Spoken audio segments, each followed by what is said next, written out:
कैसे हो? I hope आप अच्छे होंगे। तो वेलकम है आपके अपने चैनल मैथ ज्ञान बाय IITian। तो इस चैनल में हम अभी इस वीडियो में पर्टिकुलर वीडियो में हम पढ़ेंगे मॉडल पेपर 1 के कुछ क्वेश्चन सोल्व करेंगे। कुछ क्या सारे क्वेश्चन सोल्व करेंगे। इसमें आपके पार्ट 2 होंगे, पार्ट 2 और 3 भी होगा। तो पार्ट 1 में हम सिर्फ ये ऑब्जेक्टिव वाले क्वेश्चन सोल्व करते हैं, ठीक है। और देखते हैं कि कैसे किस टाइप से क्वेश्चन सोल्व करते हैं, इसका कॉन्सेप्ट समझेंगे अच्छे से। ओके, तो देखो पहला क्वेश्चन क्या बोल रहा है, हमें एक एक करके सारे क्वेश्चन पढ़ते हैं। तो संख्याओं 6 और 20 का अभाज्य गुणनखंड विधि से एलसीएम निकालें। तो LCM of 6 and 20 by the prime factorisation method. तो देखो फर्स्ट वाला क्वेश्चन को कैसे सोल्व करना है, अच्छे से सोल्व करते। देखो एलसीएम ऑफ 6 and 20 है ना, ये 20 है। इसका तो एलसीएम निकालने के लिए आपको हमेशा याद रखना है कि 6 को यहाँ रखना है, 20 को यहाँ रखना है। फिर क्या करना है, जैसे अगर मैं 6 और 20 में क्या करना है, 2 से स्टार्ट करना है डिवाइड करना। तो देखो 2 से अगर मैं डिवाइड करूँ तो यहाँ क्या आ जाएगा 3, यहाँ क्या आ जाएगा 10। मैं अगर फिर से इसको 2 से डिवाइड करूँ तो देखो 3 में ज़्यादा नहीं, तो 3 को ऐसे किसी लिख लेता हूँ और यहाँ क्या रखता हूँ 5। अब देखो 2 से किसी में डिवाइड नहीं हो रहा ना, तो अब मैं यहाँ 3 लेता हूँ। 3 से 3 में चला जाएगा 1 बार, ये कुछ नहीं जाएगा 5। फिर यहाँ 4 का डिवाइड करने पर क्या होगा, कि 4 का डिवाइड किसी में होता नहीं, 5 में भी नहीं होगा, तो 4 का करेंगे नहीं। तो अब क्या करेंगे, सीधा 5 का करेंगे, 5 आ जाएगा। सो यहाँ 1 आएगा ना, 5 नहीं आएगा। तो यहाँ हो जाएगा 1। ठीक है, तो ये इसके आगे नहीं करेंगे। तो जब तक यहाँ 1 1 आ गया ना, तो अब क्या होगा कि जो तुम्हारा एलसीएम है ना, एलसीएम ऑफ 6 and 20 वो हो जाएगा आपका। देखो इन सबको मल्टीप्लाई करना है, इसको इसको और इसको। तो 2 × 2 × 3 × 5। तो यहाँ से क्या आ जाएगा, देखो 2 × 2 4, 4 × 3 12, 12 × 5 हो जाएगा तुम्हारा 60। तो जो इसका आंसर होगा वो आ जाएगा 60, ऑप्शन नंबर सी।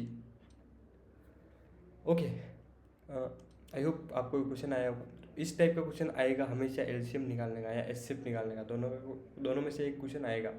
इंपॉर्टेंट क्वेश्चन है ना, इसको मार्क कर देना और इसको देख लेना कैसे सोल्व करते हैं। अगला क्वेश्चन है हमारा सेकंड क्वेश्चन कि sum of the zeros of polynomial. अब एक आपको क्या पॉलिनोमियल मतलब कि द्विघात समीकरण दे रखी ना, बहुपद दे रखा है। देखो सेकंड वाला क्वेश्चन सोल्व कैसे करते हैं। अगर मैं यहाँ बोलूँ आपको कि देखो x² - 7x + 12 ये दे रखा है क्वेश्चन में, है ना। अब जनरल इक्वेशन क्या होती है, देखो यहाँ मैं यहाँ जनरल इक्वेशन लिखता हूँ ax² + bx + c।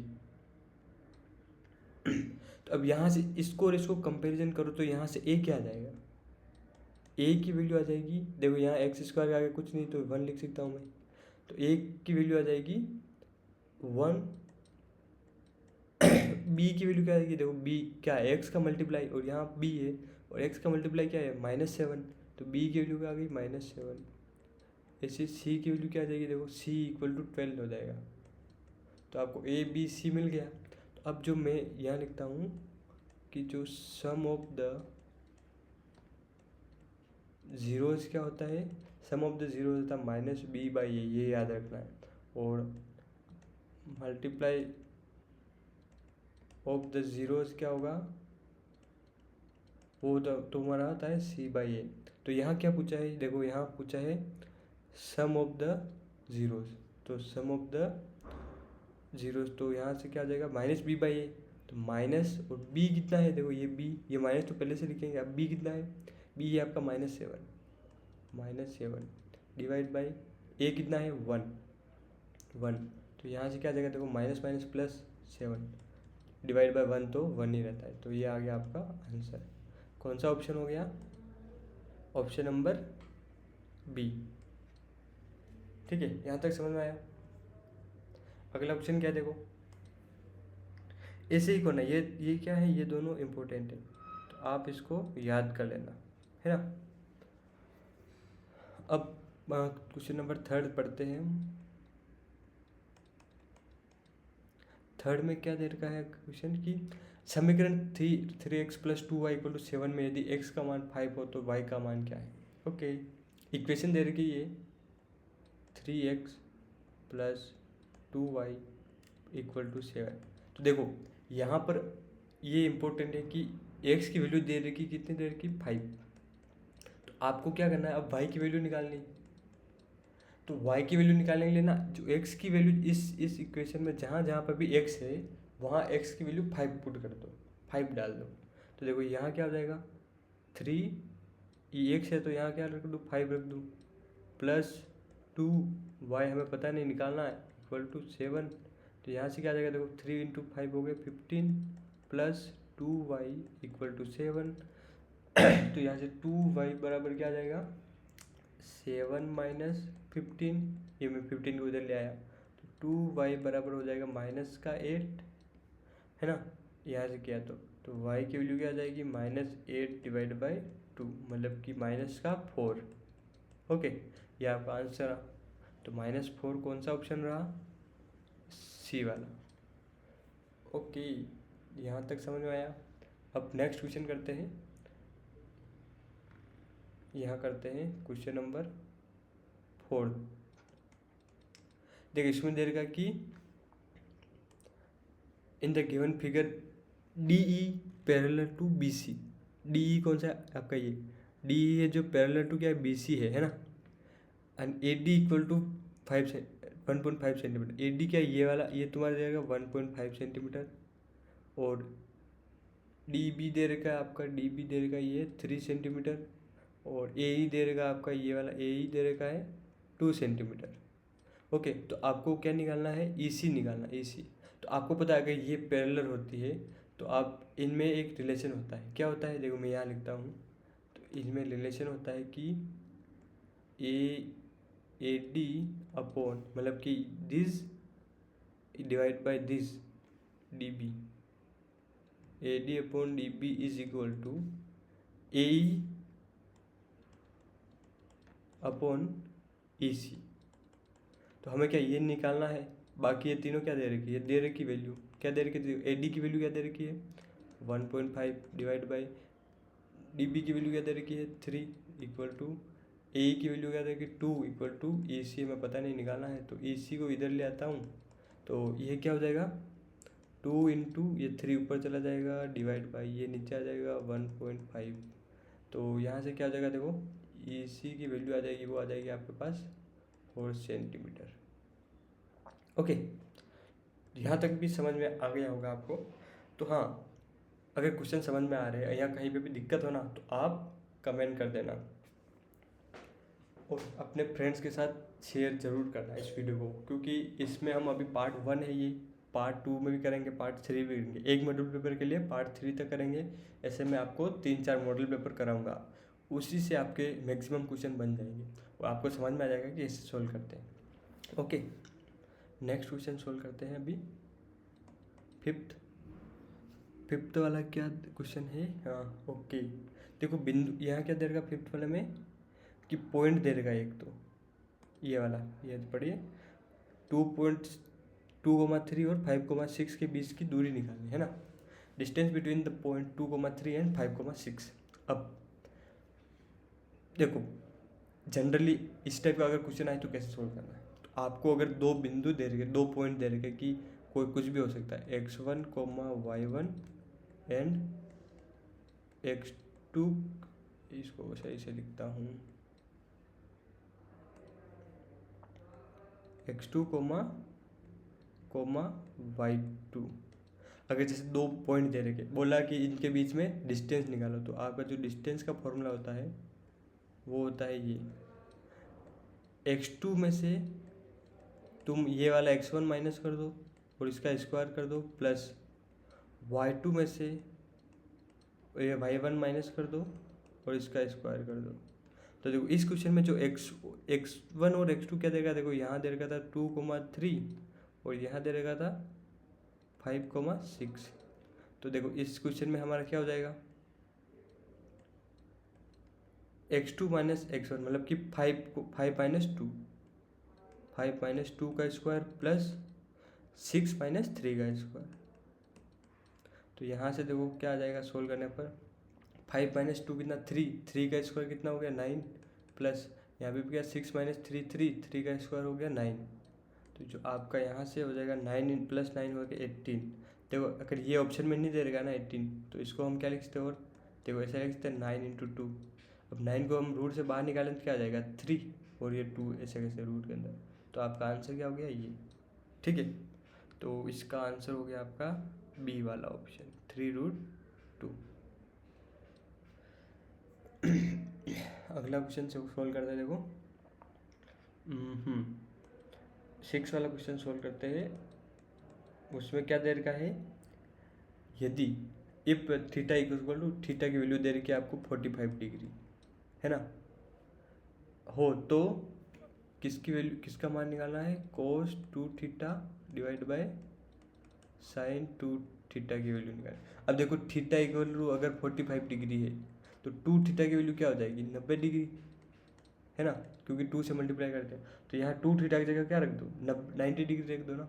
देखो 1 minus cos 90 degree divide by sine 90 degree है ना। तो यहाँ से देखो कोस 90 की वैल्यू क्या होती है 0, 1 माइनस 0 डिवाइड बाय साइन 90 की वैल्यू होती है 1। तो ये क्या आ जाएगा 1 डिवाइड बाय 1, मतलब कि आपका आंसर क्या आ जाएगा 1 है ना, ये 1 आंसर आ जाएगा। तो इसमें कौन सा ऑप्शन है, ऑप्शन नंबर कहाँ गया, डी वाला ऑप्शन, ठीक है। आई होप आपको समझ में आ रहा होगा अभी तक। कुछ भी डाउट हो रहा, कुछ भी डाउट तो आप कमेंट कर देना, मैं नेक्स्ट पार्ट 2 में जो क्वेश्चन कराऊंगा उसमें कुछ बता दूंगा, ठीक है। तो नेक्स्ट क्वेश्चन है हमारा 7th वाला, वो करते हैं अच्छे से। आज 7th वाले क्वेश्चन में क्या बोला, if the ratio of length of, ये रहा 7th वाला है ना, ये पढ़ रहा हूँ मैं यहाँ पर। If the ratio of length of vertical rod and length of its shadow is 1:3, then the angle of elevation of sun is, okay. तो देखो क्या है, एक क्या है रोड है, ये वाली रोड है मान लेते हैं। अब इस रोड से लेंथ ऑफ वर्टिकल रोड हो गई, और इस लेंथ इसका शेडो, अब यहाँ से कुछ शेडो होगा क्योंकि यहाँ पर क्या है सन है ना। तो सन की जो रोशनी आएगी लाइट से, यहाँ क्या होगा इसका शेडो बन जाएगा यहाँ तक है ना। तो जो इसकी लेंथ है और इसका शेडो है, मतलब कि इसकी लेंथ मान लेते हैं एल और इसको मान लेते हैं शेडो को एस बोल देते हैं। तो जो एल बाई एस है, सॉरी हाँ एल बाई एस है, वो कितना है आपको 1:3 दे रखा है। मतलब जनरली इसको ऐसा बोल दो कि ये 1 है, ये √3 है, ठीक है। तो है ना, अब इसको मैं मिटाता हूँ एक बार। तो ये दे रखा है, तो एंगल ऑफ एलिवेशन क्या हो गया आपका, ये थीटा। तो देखो ये थीटा है तो ये भी थीटा, तो इस थीटा, ये देखो ट्राइंगल बन गया ना। तो इसमें मैं टेन थीटा इक्वल टू क्या लिख सकता हूँ, देखो ये टेन थीटा एल बाई ए, मतलब कि यहाँ पर एल बाई ए आ जाएगा, और यहाँ पे एल कितना है, एल मतलब कि 1 है ना, एल बराबर 1, तो 1, और एस कितना है, एस मतलब ये आधार है ना, ये वाला है, तो कितना है √3। तो यहाँ से 1/√3। अब देखो कि उस टेबल से देखो कि टेन थीटा की कौन सी वैल्यू पर टेन थीटा की वैल्यू 1/√3 होता है। तो ये होता है तुम्हारा टेन 30 डिग्री इक्वल टू 1/√3। तो जो तुम्हारा थीटा आ जाएगा वो कितना आ जाएगा 30 डिग्री। तो एंगल ऑफ एलिवेशन कितना हो गया 30 डिग्री, क्योंकि ये थीटा ये भी थीटा है ना, सेम है ना, तो इसलिए ये हो गया 30। नेक्स्ट 7th वाला क्वेश्चन सोल्व करते हैं।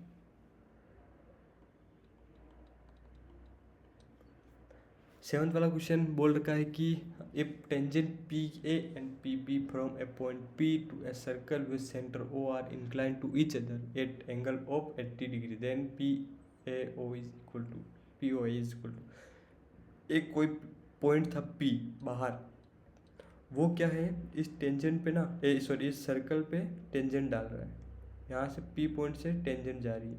तो ये पॉइंट से टेंजेंट मतलब मैंने बताया था, ये थोड़ा सा टेढ़ा बन गया चलेगा, ओके आप समझ जाना। पी से एक तो पी ए है और एक पी बी है, और इसका जो सेंटर है वो दे रखा है ओ। तो जो अब देखो ये एंगल दे रखा पूरा 80 डिग्री।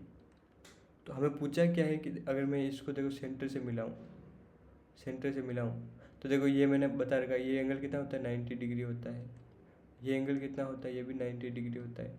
तो अगर मैं अब देखो कि एंगल ऑफ क्या पूछा है पी ओ ए क्या होगा, पी ओ ए मतलब कि यहाँ से हमें एक ट्राइंगल खींचना पड़ेगा। तो देखो अगर ये पूरा 80 था तो ये वाला एंगल कितना हो जाएगा 40 डिग्री, है ना। अब देखो ये एक ट्राइंगल बन गया, मैं यहाँ थोड़ा सा बना लेता हूँ।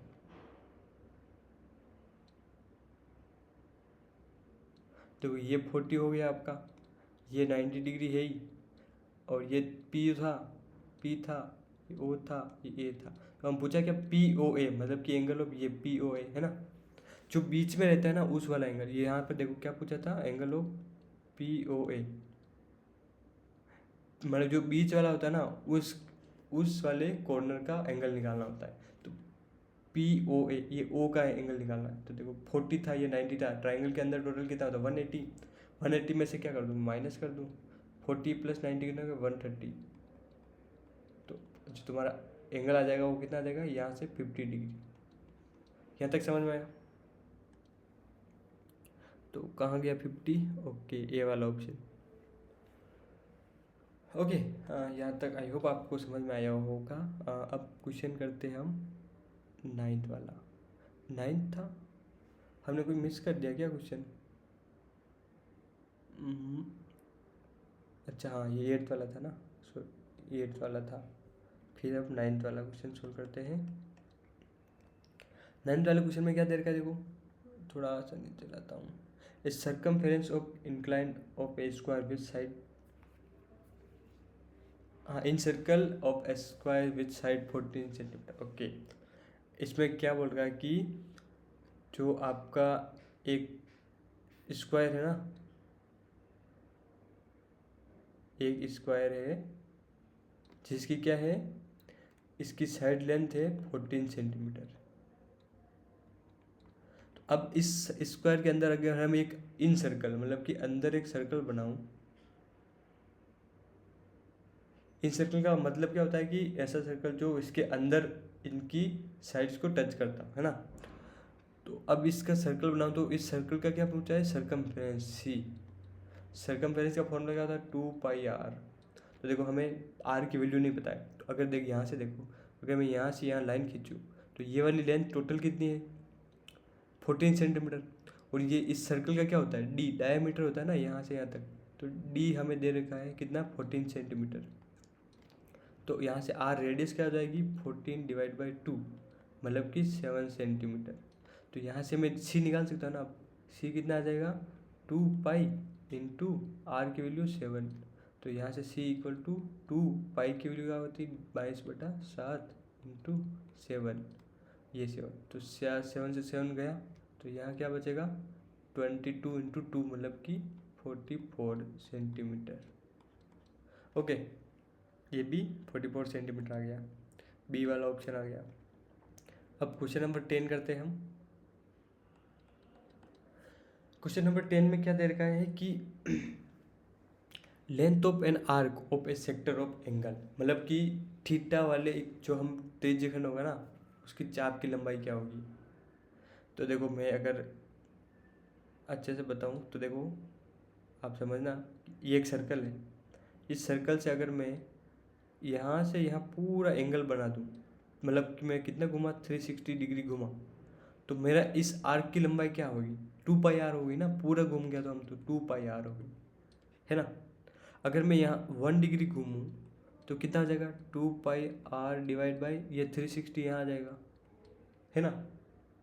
और मैं अगर बोलूँ कि थीटा एंगल घूमना है तो थीटा से इस 1 डिग्री को मल्टीप्लाई कर दूंगा ना, तो क्या आ जाएगा थीटा इक्वल टू क्या आ जाएगा, मतलब कि थीटा डिग्री एंगल घुमा दो, थीटा डिग्री घुमा तो क्या आ जाएगा यहाँ से मल्टीप्लाई करना पड़ेगा। तो 2πr divide by 360 into theta. तो जो तुम्हारा ये आगे आ गया आर्क के आगे ना, ये आर्क आ गया, यही तो है arc, arc of theta angle. तो इसमें कौन सा ऑप्शन हो गया? बी वाला ऑप्शन हो गया। अब देखो एक अच्छा क्वेश्चन है ये, 11th वाला सोल्व करते हैं। 11th वाला क्वेश्चन क्या बोल रखा है कि a perimeter of surface of a cube is 28 centimetre, then the volume of the cube. जिसको हिंदी समझ में आती है वो हिंदी में क्वेश्चन पढ़ सकता है, जिसको इंग्लिश में आते हैं वो इंग्लिश में क्वेश्चन पढ़ सकता है। बाकी समझ तो आपको मैं समझा रहा हूँ वो तो दोनों में आ ही सकता है ना। तो क्या पूछा है कि आपके पास एक क्यूब दे रखा था, मैं क्यूब बना लेता हूँ यहाँ, इससे बनाता हूँ मैं, 2 मिनट है ना। कहाँ गया?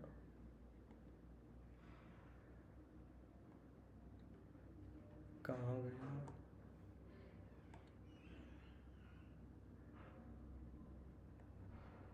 ओके नहीं बन रहा है, मैं हाथ से बना लेता हूँ, इसको मिटाता हूँ।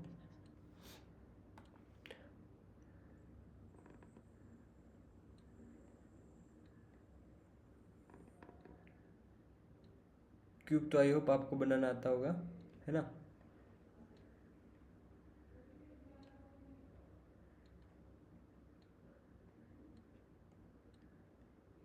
अब क्यूब में बोल रहा है कि एक सरफेस है ना, उसके जो पेरीमीटर है वो है 28, मतलब कि एक सरफेस कुछ भी मान लेते हैं, ऊपर वाली सरफेस मान लेते हैं ना।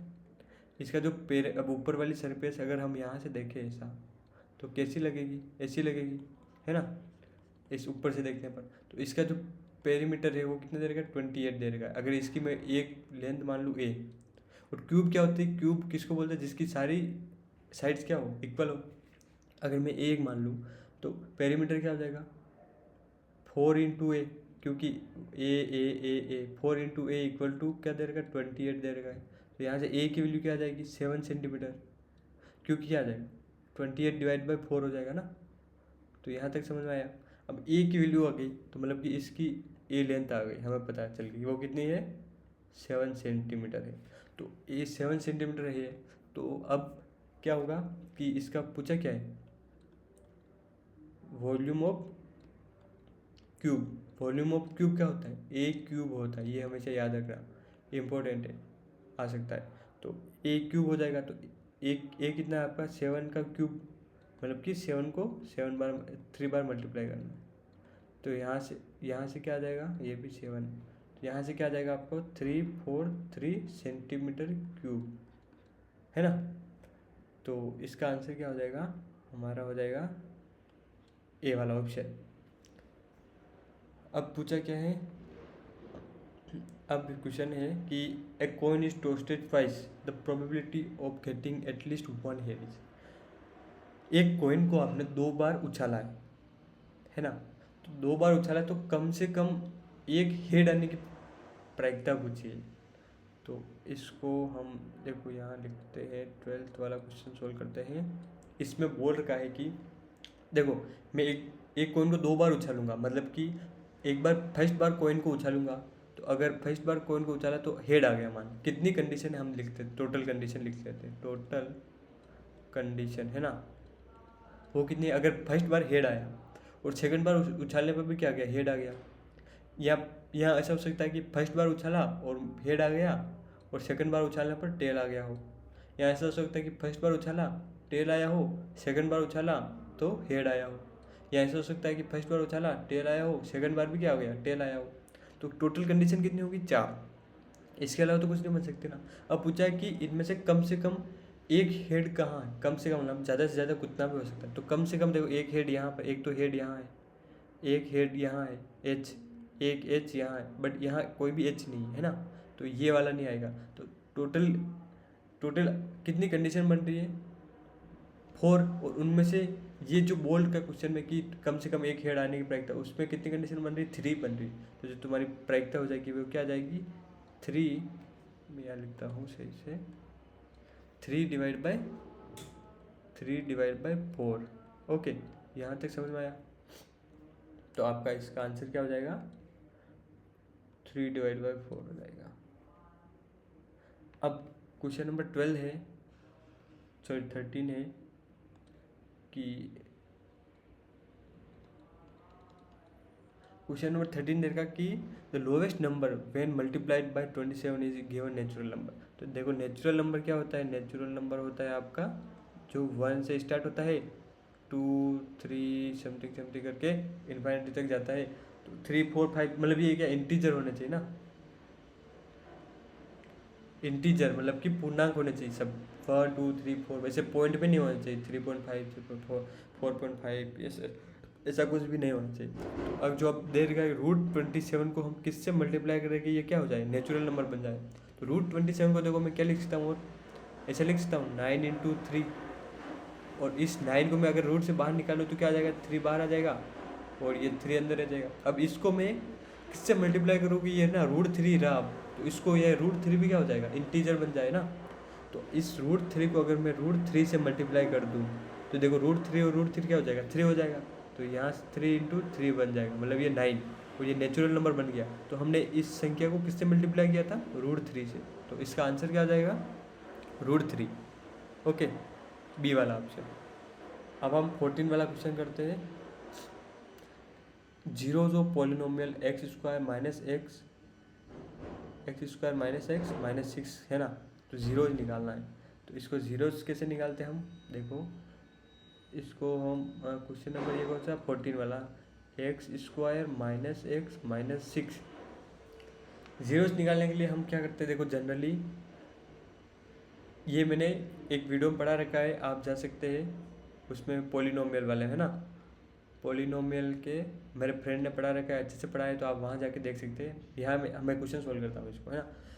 अब देखो इसको आपको आता होगा, बहुत सारे लोगों को नहीं आता होगा। तो अभी मैं जिसको आ रहा है उस टाइप से बता रहा हूँ, ठीक है। कि आप क्या करोगे, इसके मतलब -x को क्या लिख सकते हो, ऐसी संख्या जिसको, ऐसी दो संख्या सोचो जो मतलब ऐड करने पर तो आ जाए -x और मल्टीप्लाई करने पर आ जाए -6x²। तो मैं इसको ऐसा लिख सकता हूँ कि x² - 3x + 2x - 6 ऐसा लिख सकता हूँ। देखो अब इनको मैं दोनों को ऐड करूँ तो क्या आ जाएगा, -x आ जाएगा। तो यहाँ से अगर मैं x कॉमन ले लूँ तो क्या बचेगा, x - 3। यहाँ से मैं 2 कॉमन ले लूँ तो क्या बचेगा, x - 3। तो यहाँ से x - 3 हो गया और एक बार क्या हो गया, x + 2। तो अब देखो जीरोज मतलब क्या होता है कि इनको पूरा को ऐसी x की वैल्यू जो जीरो कर दे, तो मतलब कि अब इसको भी जीरो कर दे और इसको भी जीरो कर दे। तो x - 3 = 0, x + 2 = 0। तो यहाँ से x की वैल्यू क्या आ गई, देखो -3 को इधर ले आता 3, और यहाँ से x की वैल्यू क्या आ गई, -2। तो ये आपका आंसर हो गया 3, -2, 3 और -2, है ना। तो देखो ये वाला आंसर हो गया आपका 3 और -2।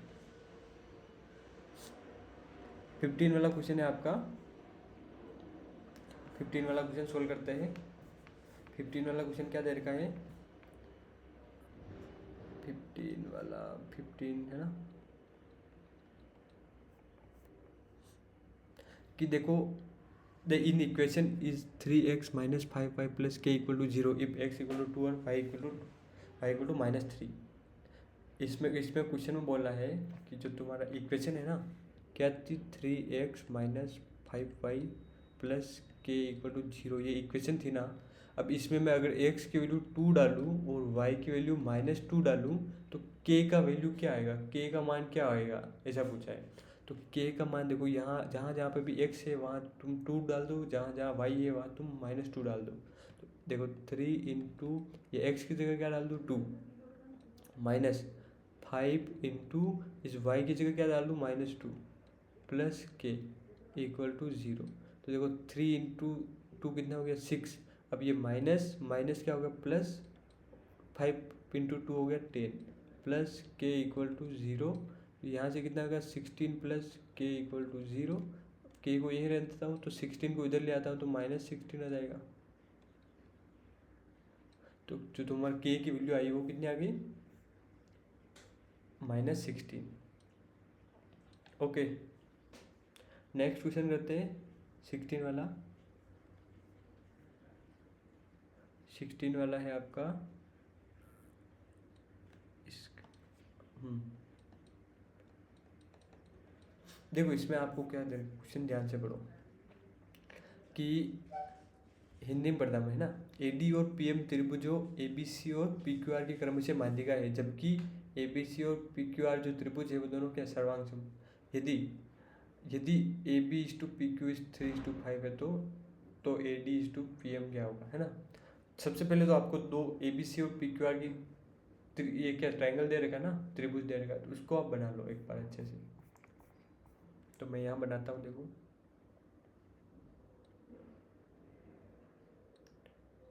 ये आ गया आपका ABC और एक ये हो गया आपका PQR। अब ये क्या है, दोनों सेम है। और आपका जो दे रखा, क्या दे रखा, देखो क्वेश्चन देखो ध्यान से, कि जो तो AB/PQ है वो दे रखा 3:5 यहाँ पर, है ना, ये यहाँ पर AB/PQ 3:5, मतलब कि जो AB/PQ है 3:5 है। तो मैं अगर इस यहाँ इसको ऐसा मान लूँ कि 3:5 है, तो इसको 3 मान लेता हूँ, ये 5 मान लेता हूँ, है ना। तो अब और इनकी जो माध्यिका है मीडियंस, है ना, ये क्या है, ए से यहाँ क्या आ जाएगा, क्या लिखा था उसमें नाम, A से D और P से M, A से D और P से M। तो देखो अगर तुम्हारे पास ये AB, देखो यहाँ देखो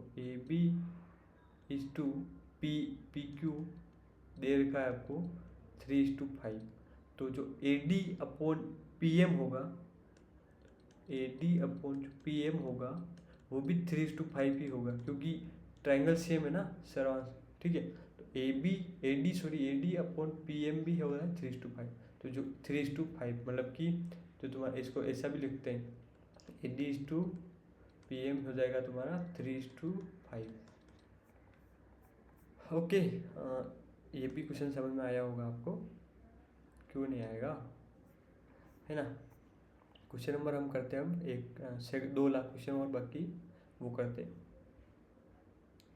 10 मीटर ऊंची मीनार के शिखर से पृथ्वी पर एक बिंदु का अवनमन कोण 30 डिग्री है। बिंदु का मीनार के आधार से दूरी है, ओके 30 डिग्री ना।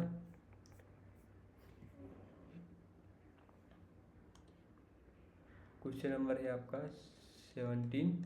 इसमें बोल रहा है कि 10 मीटर एक मीनार है, बिल्डिंग है, टावर, इसकी लेंथ कितनी है 10 मीटर। इससे एक बिंदु पॉइंट है ना, पॉइंट कुछ P मान लेते हैं, उससे जो डिप्रेशन कोण है वो कितना दे रखा है 30 डिग्री, है ना। अवनमन कोण ना कहाँ गया,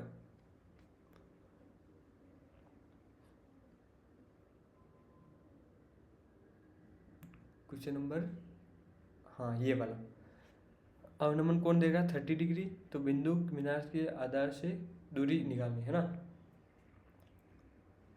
इंग्लिश में पढ़ता हूँ एक बार। From the top of 10 height tower angle of depression at the point of earth is 30 degree, distance of the, okay. तो ये आपको दे रखा है यहाँ पर 30 डिग्री दे रखा है, तो आपको क्या निकालना है, ये वाली डिस्टेंस, बिंदु से, ये बिंदु था, बिंदु से यहाँ इसके आधार बेस से डिस्टेंस निकालें, इसको मैं मान लेता हूँ x। तो देखो 10 थीटा लगा देते हैं, 10 30 इज इक्वल टू क्या आ जाएगा 10 मीटर डिवाइड बाई ये x, है ना। तो जो 10 30 की वैल्यू है तो 1/√3 इक्वल टू 10/x। जो तुम्हारा x की वैल्यू आ जाएगी वो क्या आ जाएगी, इस √3 को मैं उधर ले जाता हूँ, 10√3 सेंटीमीटर, सॉरी यहाँ मीटर है तो यहाँ पे भी क्या आ जाएगा मीटर आ जाएगा, ये मीटर, तो क्या आ जाएगा 10√3 मीटर, ओके। अगला क्या क्वेश्चन है, एक लास्ट वाला क्वेश्चन है कि the shadow of the vertical pillar is same the height of pillar, the angle of elevation of sun will be, okay. ये था हमारा 18 क्वेश्चन। इसमें बोल रहे एक पिलर था और ये यहाँ से सन था, और इसके जो सन की वजह से यहाँ ना शेडो आ रही है, ये वाली शेडो है, जो इसकी लेंथ और इसकी लेंथ क्या है सेम है, मतलब कि अगर ये 1 है, इसको h मान लेता हूँ, तो ये भी क्या आ जाएगा h आ जाएगा, तो एंगल ऑफ एलिवेशन क्या होगा तो ये अगर एंगल थीटा है तो ये भी क्या हो जाएगा, थीटा हो जाएगा। ये थीटा हो गया। तो हम क्या कर सकते हैं कि यहाँ पर भी टेन थीटा लगा सकते हैं। Tan theta is equal to क्या आ जाएगा, एच बाई एच, है ना। ये ट्राइंगल बन गया ना एच बाई एच। तो यहाँ से एच बाई एच मतलब कि टेन थीटा बराबर एच बाई एच कट गया 1। तो टेन थीटा 1 कब होता है, जब टेन की वैल्यू क्या होती है 45 डिग्री, है ना। तो यहाँ से थीटा की वैल्यू क्या आ गई 45 डिग्री। तो यह इसका आंसर क्या हो जाएगा 45 डिग्री। इसका आंसर था ये और इसका आंसर था ये। ओके, तो आज अभी इस पार्ट 1 में हमने देखो पार्ट 1 सोल्व कर दिया है हमने, पार्ट 1 में सोल्व कर दिया है। इसमें हमने यहाँ तक टोटल 18 क्वेश्चन किए हैं। अगर यहाँ पे अभी तक कुछ भी डाउट हो तो आप कमेंट करना, मैं पार्ट 2 में बता दूंगा। और पार्ट 2 के लिए आप वीडियो को लाइक कर देना, सब्सक्राइब कर देना चैनल को, तो आप जल्दी से पार्ट 2 भी देख पाओगे। ओके, इसके बाद हम पार्ट 3 भी लाएंगे। तो पार्ट 2 के लिए सब्सक्राइब कर देना भूलना मत। और पार्ट 2 में हम करेंगे एक तो ये वाला क्वेश्चन करेंगे पूरा, fill in the blanks A to Z, फिर एक ये पूरा करेंगे, है ना। Very short answer type question है ना। इसमें टोटल 12 क्वेश्चन है। फिर उसके बाद देखते हैं पार्ट 2 में ये 4, 5, 6, 7, 8, 9, 10, ओके 11 ये करेंगे तो कर लेंगे, है ना। ओके, तो आज के लिए इतना ही। अगर ये PDF चाहिए तो आप कमेंट कर लेना। और हाँ, कमेंट में पार्ट 2 भी लिख लेना। अगर पार्ट 2 चाहिए तो कमेंट में मुझे पार्ट 2 दिखना चाहिए। अगर पार्ट 2 नहीं होगा तो मैं पार्ट 2 नहीं बनाऊंगा। ओके, और हाँ, कम से कम इस वीडियो पे 20 लाइक करवा देना यार, अपने फ्रेंड्स के साथ भेज कर। प्लीज़ प्लीज़ प्लीज़ करवा देना, है ना। बहुत मेहनत लगती है बनाने में, और आप अगर सब्सक्राइब करोगे तो थोड़ा मोटिवेशन मिलेगा, है ना, अच्छा लगेगा। ठीक है, मिलते हैं नेक्स्ट वीडियो।